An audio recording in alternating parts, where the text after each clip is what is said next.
Assalamualaikum Pak. Waalaikumsalam warahmatullahi wabarakatuh. Silakan duduk. Ada yang bisa saya bantu? Oh iya, terima kasih Pak.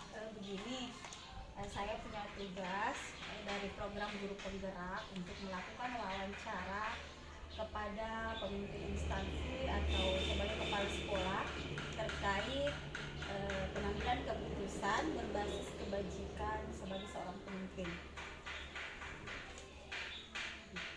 Baik Pak, boleh saya mulai wawancaranya? Ya, silakan. Iya. Bisa. Begini Pak, selama ini bagaimana Bapak dapat mengidentifikasi kasus-kasus yang merupakan dilema etika atau rujukan moral? Ya, baik.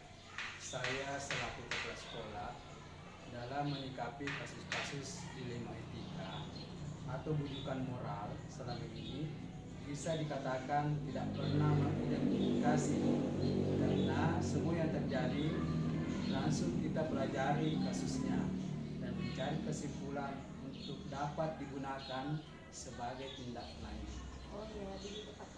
Jadi selama ini bagaimana Bapak menjalankan pengambilan keputusan di sekolah Bapak, terutama untuk kasus-kasus di mana ada dua kepentingan yang sama-sama benar atau sama-sama mengandung nilai kebajikan?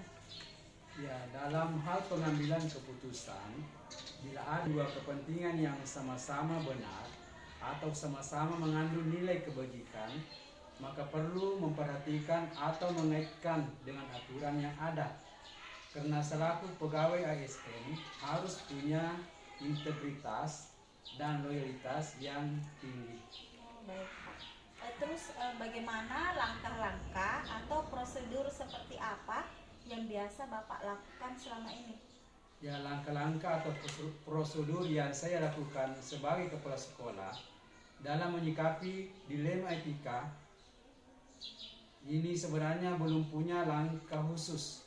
Namun saat menemukan kasus, ide spontanitas berdasarkan logika serta kasus yang ada. Terus hal-hal apa saja yang selama ini Bapak anggap efektif dalam pengambilan keputusan pada kasus-kasus dilema etika? Ya, hal-hal yang paling efektif biasa diambil dalam menyelesaikan kasus dilema etika bagi saya selaku kepala sekolah adalah situasional dengan dilandasi keterbukaan dan musyawarah. Oh iya, begitu. Terus apa saja yang selama ini merupakan tantangan atau hambatan dalam pengambilan keputusan pada kasus-kasus tersebut? Jadi hal-hal yang dapat dikatakan atau dianggap sebuah tantangan selama ini dalam pengambilan keputusan pada kasus dilema etika adalah belum banyak orang yang memahami pengertian dilema etika atau bujukan moral, serta kurangnya diskusi tentang kebenaran kesetiaan ini. Terus apakah Bapak memiliki sebuah tata krala atau jadwal tertentu dalam sebuah penyelesaian kasus dilema etika? Apakah langsung menyelesaikannya di tempat atau memiliki jadwal untuk menyelesaikannya?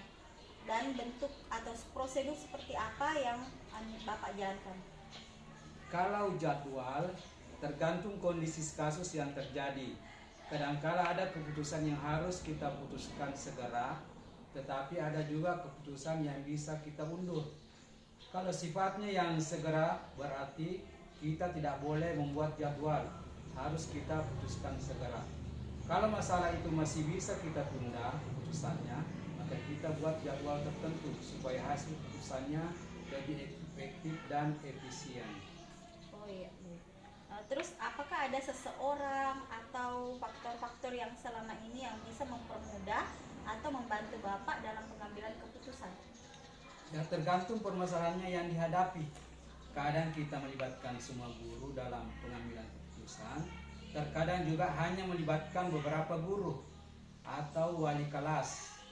Di sini guru BK hanya berlaku untuk semua kelas, masing-masing wali kelasnya adalah sebagai guru BK. Kadang-kala juga melibatkan komite sekolah. Di permasalahan itu menyangkut kepentingan orang tua siswa dan bahkan kami juga meminta saran dari pengawas sekolah sebagai atasan kami dalam pengawasan dan pembinaan. Iya, baik. Jadi dari semua hal yang Bapak sampaikan tadi, pembelajaran apa yang Bapak bisa petik dari pengalaman Bapak mengambil keputusan untuk kasus dilema etika? Jadi pertama, dalam mengidentifikasi kasus yang terjadi harus dilaksanakan dengan pemikiran yang matang. Apakah termasuk kasus dilema etika atau bujukan moral? Kemudian ada kasus yang perlu diselesaikan segera, yang perlu saya putuskan sendiri, atau beberapa kasus yang diselesaikan secara kolektif. Selanjutnya, dalam pengambilan keputusan, saya harus memperhatikan kepentingan kedua sisi agar tidak menimbulkan gejolak berkelanjutan. Ya, baik. Luar biasa sekali atas jawabannya Bapak. Terima kasih atas kesempatan yang diberikan kepada saya untuk melakukan kegiatan wawancara ini. Saya mohon pamit dulu. Terima kasih banyak sekali lagi. Terima kasih atas kesempatan yang diberikan kepada saya. Ya, terima kasih kembali. Assalamualaikum. Waalaikumsalam warahmatullahi wabarakatuh.